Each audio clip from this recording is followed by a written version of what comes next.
bersama Ustaz Haji Zahazan Muhammad dalam rancangan Tafsirul Quran.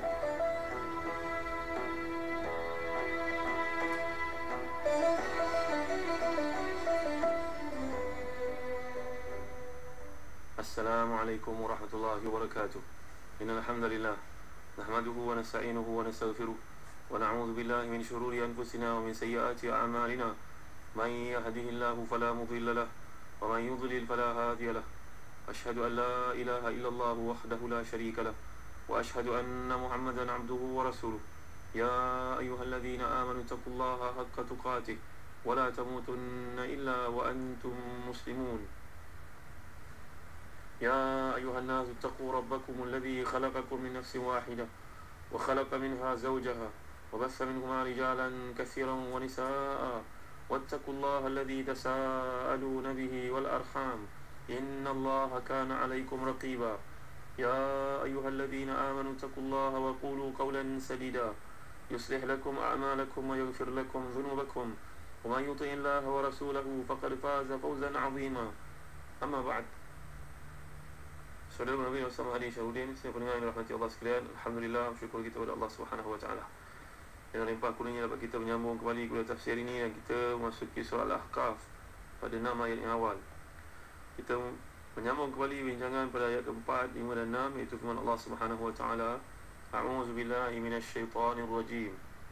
Qul ara'aytum ma tad'un min dunillahi aruni madza khalaqu minal ardh أروني ماذا خلقوا من الأرض أم لهم شرك في السماوات ائتوني بكتاب من قبل هذا أو أثارة من علم إن كنتم صادقين ومن أضل ممن يدعو من دون الله من لا يستجيب له إلى يوم القيامة وهم عن دعائهم غافلون وإذا حشر الناس كانوا لهم أعداء وكانوا بعبادتهم كافرين. صدق الله العظيم.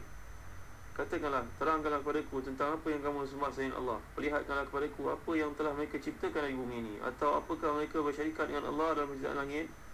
Bawalah kepadaku kitab sebelum Quran ini atau peninggalan dari kepengetahuan orang terdahulu jika kamu adalah orang-orang yang benar. Dan siapakah yang bersesat daripada orang yang menyembah sembahan-sembahan selain Allah, yang tidak dapat memperkenankan doanya yang sembah hari kiamat, dan mereka lalai dari memperhatikan doa mereka. Dan apabila manusia dikumpulkan pada hari kiamat, dan saya sembahan sama mereka akan jadi musuh mereka dan mengingkari pujaan-pujaan mereka. Tuan-tuan, telah kita pelajari pada kuliah lalu, hukum wakaf di sini melihat kepada Quran Wakaf Ibtida, yang karangan Sri Datuk Hasan Azhari. Dibenarkan di sini, Qul ara'aytum ma tad'un min dunillahi aruni madza khalaqu minal ardh. Bagi mereka yang pendek nafasnya boleh berhenti di sini.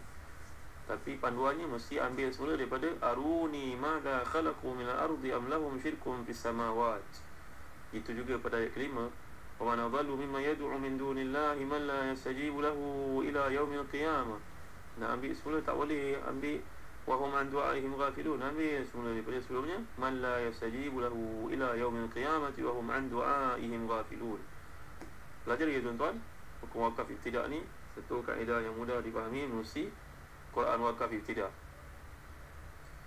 Pendengar yang hati dan dikasihi Allah sekalian, ini golongan musyrikun telah dicabar oleh Allah Subhanahu Wa Taala. Terangkan kepadaku tentang apa yang kamu sembah selain Allah. Perlihat kepadaku apa yang mereka boleh cipta daripada bumi. Tunjukkan kepadaku mana tempat yang dibuat darinya. Atau adakah dia menyertai Allah dengan construction langit? Mereka tak ada apa-apa pun. Tak boleh nak bawa akal yang murni tetap akan mengatakan tak ada gunanya menyembah patung yang tak ada manfaat ini. Tuan-tuan tahu tak? Sebenarnya orang menyembah patung ni, kalau ikut pada zaman dahulu, mengikut kisah yang dikemukakan perjuangan seorang sahabat yang telah mengislamkan semua penduduk Madinah, kebanyakan rumah di Madinah, iaitu Mus'ab bin Umair radhiyallahu anhu warḍah. Ini merupakan muallim Rasulullah yang telah pun mengislamkan ramai orang di Madinah. Antara yang mendapat petunjuk hidayah Allah SWT ni seorang bernama Amr bin Al-Jamuh. Ni Amr bin Al-Jamuh ni terkenal dengan nama Syekhun azama ala an yata' bi arajatihi al-jannah. Seorang tua yang berazam untuk memasuki syurga dengan kakinya yang tempang. Ni Amr bin Al-Jamuh ni adalah seorang yang terkemuka antara ketua penduduk Yathrib, yang anggap Sayyid Bani Salamah. Sayyid ni mana ketua tuan-tuan, penghulu. Dia ada anak 3 orang, nama anaknya Mu'az dan juga Khalat. Ini merupakan anak-anak lelaki ketiga-tiganya. Anak lelaki yang 3 orang ni akhirnya masuk Islam dengan hidayah Allah Subhanahu Wa Taala, apa yang diusahakan oleh Mus'ab bin Umair radhiyallahu anhu wa ardahu.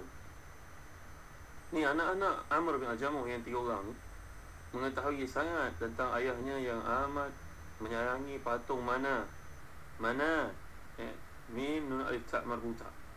Bagaimana sayangnya Amr bin Al-Jamuh kepada patung berhala yang dibuat dari kayu yang mahal ni, tuan-tuan. Pada satu hari dia mengingatkan isterinya, dia berkata pada isterinya, "Wahai isteriku, kau tolong pastikan janganlah anak-anak kita bertiga ini mengikuti jejak langkah kawan-kawannya yang telah murtad daripada agama datuk nenek moyang, mengikuti ni budak bernama Mus'ab bin Umair ni." Maka isterinya berkata, "Baiklah bang, akan dipastikan. Tapi mereka ni kita tak boleh nak elak bang, orang-orang muda, ada kawan-kawan. Maka ada sedikit sebanyak mereka terpengaruh dengan kawan-kawan." "Ya ke?" Dia merasa macam nak marah. "Baiklah, bawa kepada aku anak-anak ini supaya aku bertanya kepada mereka apa yang mereka, apa bentuk pengaruh yang telah mereka lalui itu."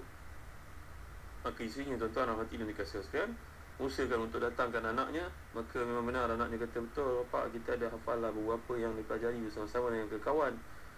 "Kalau begitu dengarkan pada ayah apa yang telah kau hafal itu." Berkatalah seorang daripada anaknya, "Bismillahirrahmanirrahim. Alhamdulillahirabbil alamin." Baca Al-Fatihah sampai habis. Waladhdallin. Amr bin Al-Jamuh ni seorang Arab. Dia faham bahasa Arab, dia faham struktur bahasa Arab, dia faham keindahan gaya bahasa. Lantas dia berkata, "Ma ahsana hadzal kalam wa ma ajmalah." Cantiknya perkataan ini. Semua perkataan yang diajar oleh Mus'ab bin Umair ini adalah seperti ini, wahai anak-anakku. Jawapan mereka, ya, memang beginilah yang diajar oleh Muhammad sallallahu alaihi wasallam. Kau dah masuk Islam? Dia pun terkejut. Dia kata tak boleh jadi anak-anak. Ayah mesti tanya dulu kepada mana, melihat bagaimana pandangannya terhadap Islam ini. Memang bahasanya indah, tapi ayah tak nak kena minta pandangan kepada mana dahulu. Mana ni patung, tuan-tuan, apa dia boleh buat? Patung kayu ni apa dia boleh buat? Tapi orang Arab dahulu, untuk pengetahuan tuan-tuan, disebut oleh dalam sirah Ibn Hisham, disebut oleh para ulama muhaqqiqin di kalangan ahlus sirah, bila mereka nak bermesyuarat dengan patung berhala ni, maka dia akan upah dia seorang perempuan tua di kawasan kampung mereka yang sudah tua. Agaknya orang sudah tua ni pada mereka ikhlas, tak ada kepentingan dunia. Mana boleh tak ada kepentingan dunia, tuan-tuan? Perempuan yang akan duduk dalam patung itu lalu ditanya, maka perempuan tersebut akan jawab, kononnya ilham daripada langit, ilham daripada Allah Subhanahu Wa Taala. La ilaha illallah Muhammad Rasulullah. Punya sesatnya. Lalu perempuan tua yang masuk dalam patung ni ditanya, apa namamu tentang, maka dia akan jawab ikut ilham. Kononnya ilham tersebut datang dari langit kerana dia seorang perempuan tua yang tak ada kepentingan dan duduk pula dalam patung. Jadi patung ni ada connection dengan Allah Subhanahu Wa Taala. Inilah kerja orang Arab zaman dahulu yang sesat dengan patung-patung berhala mereka.